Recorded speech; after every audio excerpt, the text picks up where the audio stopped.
évidemment, c'est très séduisant pour tout un tas de gens qui veulent s'adonner à des activités, différentes activités illégales. Ça dépend, là encore, peut-être des activités, pour les passer rapidement en revue. Si vous vendez de la drogue ou de la pédopornographie, évidemment, l'objectif numéro un, c'est de ne pas vous faire identifier pour ne pas vous faire prendre, tout en vous assurant que vous ayez des clients, en fait. Si vous êtes à la tête d'une organisation terroriste, je dirais que ça me paraît moins évident l'utilité d'un réseau qui reste quand même relativement confidentiel, sachant que un réseau djihadiste, par exemple, va vouloir développer à la fois une capacité opérationnelle. Il a des instruments plus rapides et plus simples, enfin il y a Telegram par exemple, la fameuse messagerie cryptée, et également faire du recrutement ou de la propagande, et je ne pense pas qu'évidemment que Tor ou Freenet soient les instruments les plus efficaces pour toucher, pour faire du recrutement et de la propagande. Maintenant, il n'y a pas que des criminels non plus sur ce type de réseau, il y en a, ça c'est clair, enfin on peut acheter le marché de la drogue notamment, se démocratise et se popularise de plus en plus sur Tor notamment.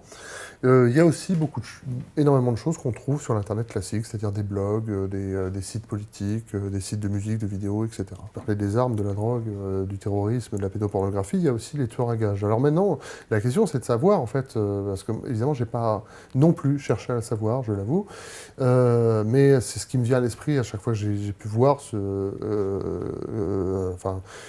un site comme Assassination Market, par exemple, ou un autre site où les types disent, voilà, on est 3 ou 4 tueurs, on opère au Canada et aux États-Unis, ou alors on opère en Belgique et en France, et on offre nos services. Pourtant, en fait, la question c'est, est-ce que c'est vrai ou est-ce que c'est du bidon, en fait, quoi. Est-ce qu'il y a vraiment, en fait, des types dont on peut louer les services sur Tor? Bon, j'avouerai que j'ai pas envoyé de message pour dire, voilà, j'ai été contrôlé par la RATP et j'aimerais bien, en fait, assassiner le contrôleur, donc est-ce que vous pouvez faire ça proprement? Non, j'ai pas essayé de savoir, en fait, si vraiment c'était... C'est difficile, d'ailleurs, de le faire, mais bon, ce qui me donnait un peu la puce à l'oreille, c'est que je citais Assassination Market, qui était un site, vraiment, alors, qui propose des services de tueur à gages, mais qui propose aussi une autre chose, c'est un classement, une mise à prix des têtes des différents chefs d'État. Et la première fois que j'étais tombé sur ce truc-là, François Hollande était encore président, et j'avais remarqué qu'à l'époque, la cote de François Hollande était assez basse sur Assassination Market. Je m'étais dit, le malheureux, la malédiction des sondages le poursuit jusque sur le Darknet. Même là, il n'est pas populaire, même sur les sites de tueurs à gages.